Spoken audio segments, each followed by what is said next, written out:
તો બધાને જય શ્રી કૃષ્ણ અને જય માતાજી. તો સ્વાગત છે તમારું એક સરસ મજાના નવા વિડીયોમાં. આજે છે ને આપણે બ્લોગ નથી બનાવવાનો, કારણ કે આજે બનાવવાની છે બટેટાની વેફર. તો અમારે આજે બનાવવાની છે બટેકાની વેફર.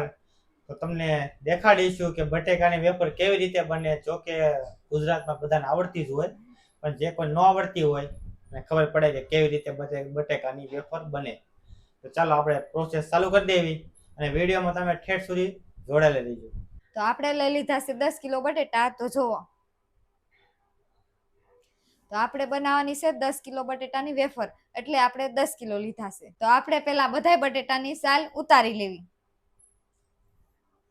આ બટેટું લઈ લીધું છે, આ સીલણીઓ, તો એનાથી આપણે સાલ ઉતારવા માંડવાની. જો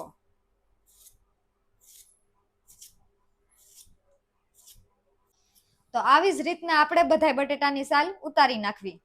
તો ફટાફટ આપણે કામ ચાલુ કરી દેવી. હાલો.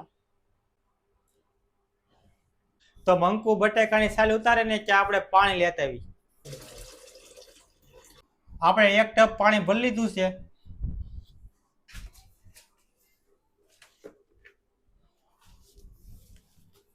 આપણે પાણીનો ટબ ભરી લીધો છે અને આપણે બટેકા વાળાનું વેફરનું મશીન લઈ લીધું છે. આપણે આ મશીનમાં પાડવાની છે, આ મશીનમાં નહીં. આમાં આપણે સરખી ન પડે, એટલા માટે આપણે આમાં પાડવાની છે. અને મંકુ તો બટેકાની સાલ ઉતારવા મળી છે ધીમે ધીમે. અને આટલા બટેકા થઈ ગયા છે તો ધીમે ધીમે આપણે છે ને હારવાર બટેકાની વેફર પાડતા જવી, એટલે બટેકું કાળું ન પડે. અને પાડીને વેફર આપણે આ ટબમાં નાખતા જવી. તો ચાલો ફટાફટ કામ ચાલુ કરી દેવી. ઊભું રાખવીને એટલે મોટી સ્લાઇડ થાય.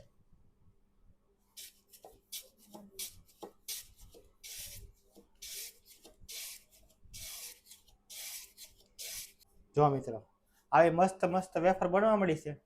થઈ ગઈ ને મસ્ત. હવે નાખી દેવાની પાણીમાં. આવી રીતના આપણે બધી વેફર નાખવાની છે પાણીમાં, એટલે કાળી ન પડે. ચાલો ફટાફટ કામ કરી દઈએ. ચાલો.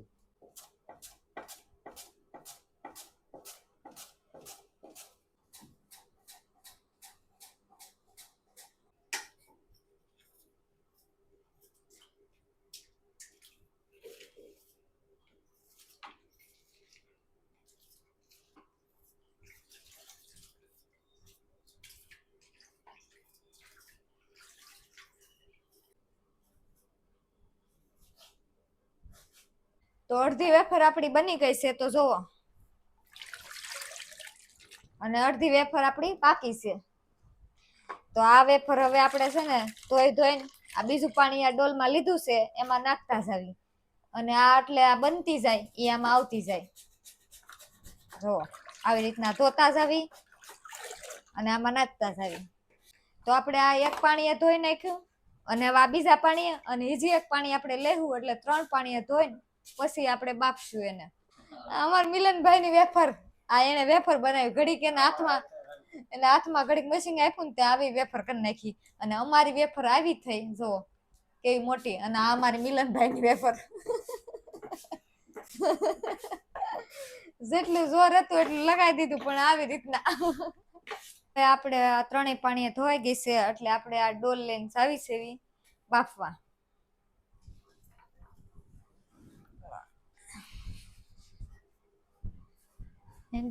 ચલો. તો આપણે લઈ લીધું છે આ તપેલું, અને આમાં ભરી લઈ પાણી. આપણે આ તપેલામાં વેફર બાફવાની છે એટલા માટે. અને પીવાનું પાણી જ લેવાનું. આ અમારું પીવાનું પાણી છે, એટલા માટે પીવાનું પાણી લીધું છે. તો આપણે પાણીનું તપેલું ભરી લીધું છે, અને હવે કરી દેવી ગેસ ચાલુ. આને ચડાવી દેવી ગેસ ઉપર. આમાં કેટલી હમાઈ જાય ખબર? 2-3 કિલો જેટલી વેફર હમાઈ જાય. એટલે 2-3 આપણે આવી રીતના તપેલા ભરીને બનાવવાના, એટલે 10 કિલો. તો આપણે 2-3 ચમચી આમાં મીઠું નાખી દેવી.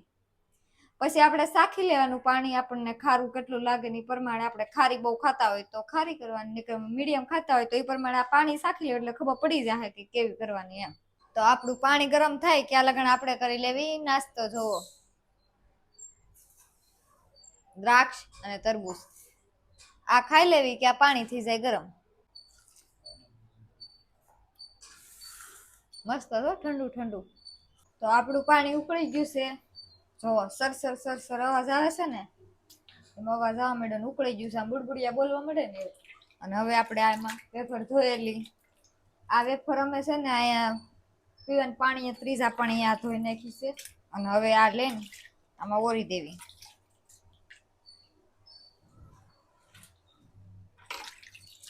આમ સૂકી કરી નાખી એટલે કોક ડબલ રહી ગઈ હોય ને તો એ હરખી ધોવાઈ જાય.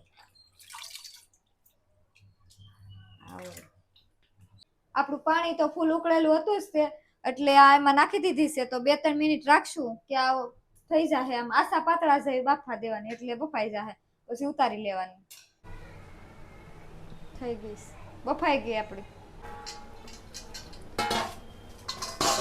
તો આપણી વેફર હવે બફાઈ ગઈ છે. તો હવે આમાં આપણે કાઢી નાખવી. સારો લઈ લીધો. આ સારી લીધી છે એટલે આમાં પાણી નીતરી જાય ને તો નાખી દેવી.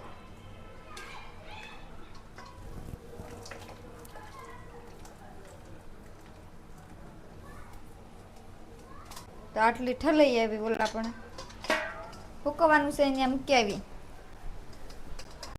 તો વેફર આપણી બની ગઈ છે. હવે હુકવવાની તૈયારી. પોળી નાખી દેવી ને તો હુકાઈ જાય. તો આપણે હવે મસ્તનું પાથરી દીધું છે. એમાં મિલનભાઈ ને મમ્મી બે ગોઠવા મળ્યા જુઓ. અને હું આ પથાણામાં ગોઠવવા મળું. એટલી લાવી સૌ એ આમાં ગોઠવવા મળું.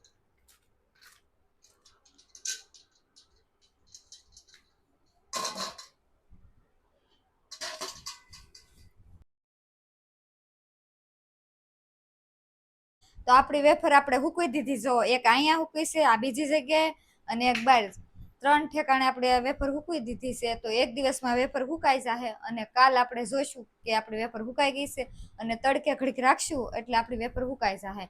અને કાલ આપણે તળીને હતન બતાવશું તમને. તો કાલ મળશું આપણે અને હું કાલ તમને તળીને પણ બતાવીશ કે કેવી આપણી વેફર થઈ છે. તો આજ થઈ ગયો છે બીજો દિવસ ને આપણી વેફર થઈ ગઈ છે કમ્પ્લીટ. જો અને જો કેવી ખખડી ગઈ એમ કે આપણે તડકે મૂકી હતી ને એટલે મસ્તની થઈ ગઈ છે કડકડાટી. અને હવે હું આને તળે અને તળીને તમને હું બતાવીશ કે કેવી થઈ છે. તેલ આવી ગયું છે તો હવે આપણે વેફર નાખવા મળવી.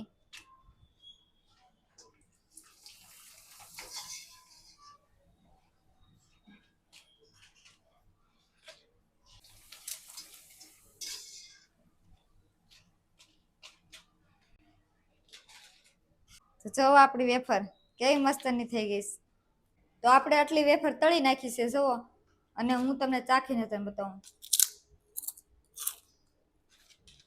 મીડિયમ થઈ છે, ખારી નહીં મોળી નહીં, મીડિયમ થઈ છે. અને તમારે હતન આવી રીતના બનાવ્યું હોય તો આમાં તમે મસાલો હતન પણ નાખી શકો. ખાટી મીઠી કરવી હોય તો મસાલો નાખી દેવાય. અમે તો આમનામ જ ખાવી છે એટલે મસ્તની બની ગઈ છે. તો તમને અમારો વિડીયો કેવો લાગ્યો તો લાઈક શેર ને સબસ્ક્રાઇબ કરતા જજો અને વેફરનું તો ખાસ કરીને કમેન્ટ કરતા જજો. તો મળી નેક્સ્ટ વિડીયોમાં. જય માતાજી, જય શ્રી કૃષ્ણ.